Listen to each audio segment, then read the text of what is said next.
As the Empire's takeover of Janix begins, our heroes and anti-heroes all devise plans for escape. But it's not until they begin working together that they realize they might just make it out of the city alive. With titles like Inquisition and Night of the Hunted, it can only mean one thing: Inquisitors. And these episodes did not disappoint. Maul Shadowlord may have actually given us our most terrifying Inquisitor appearance yet, and I loved every minute of it. Now let's go ahead and dive into these episodes. Marrok is absolutely terrifying, giving both Master Daki and Devon especially a run for their money. Marrok is relentless in his pursuit of the Jedi, from his surprise attack at Lawson's home to his battle with Daki on the roof of the apartment building, ultimately leading to the final confrontation between him, Devon, and Maul on the underground train. I love that these episodes gave Marrok time to shine, as the Inquisitors have started to become throwaway antagonists in more recent Star Wars media. I mean, even Marrok himself was introduced as a throwaway villain in the Ahsoka series, but his inclusion in Chapter 6 made him so much more intriguing and a true force to be reckoned with. I definitely can't wait to see more of him in the final 4 episodes of this season. Now, Chapter 6 ends with Marrok confirming Maul's survival to someone via holoprojector, and based on this interaction and Marrok's use of "My Lord,"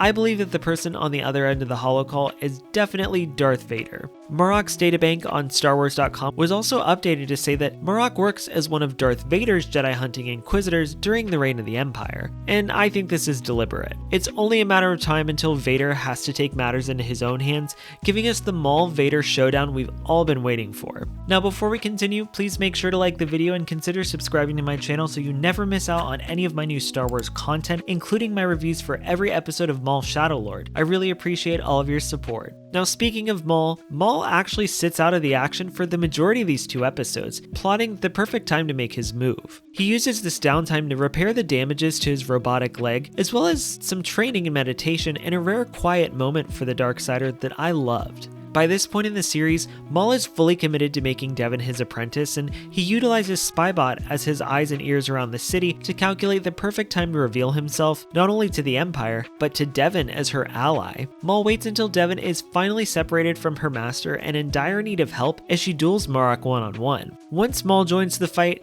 there seems to be this unspoken understanding between him and Devon in the moment, and I really loved seeing the 2 of them take on Marrok together. Watching Devon and Maul duel Marrok proved just how well the 2 of them could work together, and I believe Devon is just as surprised as we are. After Marrok is defeated, Devon slowly raises her blade at Maul, but she's clearly conflicted as he technically just saved her life. Though once Maul lowers his blade, she makes the choice to follow his lead. Is this where Maul and Devon finally start working together? Starting with the Empire, I love the visual storytelling of the bright and colorful city of Janix contrasting against the sterile whites and grays of the Imperial forces. Even the gunships are stripped of their usual green and red accents for an overwhelming basic white color scheme. It was crazy to watch how quickly the Empire took over Janix, immediately halting all off-world travel and questioning citizens on the streets for identification and information about Maul in scenes that felt eerily similar to the state of Coruscant in the Jedi Survivor video game. We eventually meet the Imperial in charge of the operation, Lieutenant Blake, and he's exactly what you'd expect of an Imperial officer: cold, condescending, and with a complete disregard for the people of the planet. Lieutenant Blake wastes no time taking over the police precinct,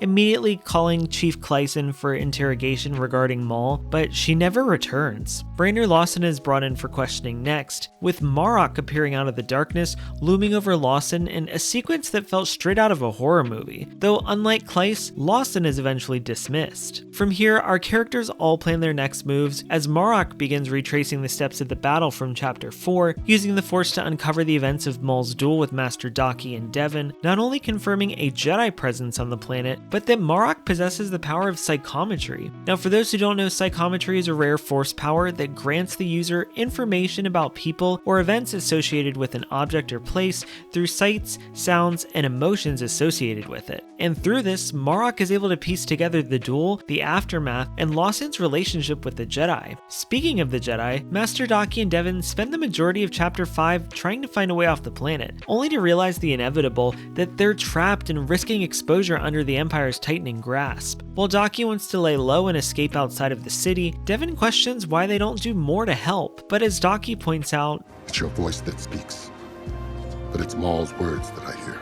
continuing to show us Maul's growing influence over Devon and the divide between her and her master. Eventually, they are discovered and identified on the Empire's radar, leaving no choice but to call upon the only contact they have on Janix for help, which hilariously ends up being Brander Lawson. As Lawson returns home after his interrogation, he finds his son, along with Master Daki and Devon, all huddled together inside their living room. These scenes really made me laugh out loud because I just know that Daki and Devon, two Jedi on the run, were the last people Lawson was expecting or wanted to see in his living room after the day he had. Master Daki explains how he and Devon ended up in hiding on Janix and asks Lawson for help to get them out of the city, but Lawson refuses, knowing the danger it would put both him and his son in, admitting that he's not sure how much of his story the Empire even believed, and watching the episodes back, I think they only let Lawson go hoping he would lead them to the Jedi, which is exactly what ends up happening. But in the end, Lawson's hand is ultimately forced once Marrok shows up at the front door ready for blood. The idea of two Jedi fighting an Inquisitor in my living room is pretty stressful to say the least, and I can only imagine what must have been going through both Lawson and Rylee's heads in this moment, but this is where the episode takes an exciting turn, forcing our heroes to work together to escape the Empire's clutches. These action sequences, lightsaber duels, and chase scenes were so much fun to watch, and the chaotic dynamic between our main characters made them both extremely tense, but also exciting. So many times throughout the episode, I thought Master Daki was done for, but he actually ended up being way more resilient than I gave him credit for, though he is a Jedi Master after all. I haven't been the biggest Daki fan so far, as he comes off as your typical stoic and dogmatic Jedi Master, but chapters 5 and 6 really made me enjoy having him around. Watching him use a mind trick on a stormtrooper and kick some ass alongside Devon was really fun to watch, and he and Lawson made for a really entertaining team up as they're forced to work together to survive. Overall, I really enjoyed watching Daki, Devon, Lawson, and Rylee all working together to escape. It almost felt like the big moment where all the characters we've met in the series finally come together for a final battle, just on a much smaller scale. Even Lawson's friend Rena Sewell returns in this episode to help our heroes, and I just hope she's okay.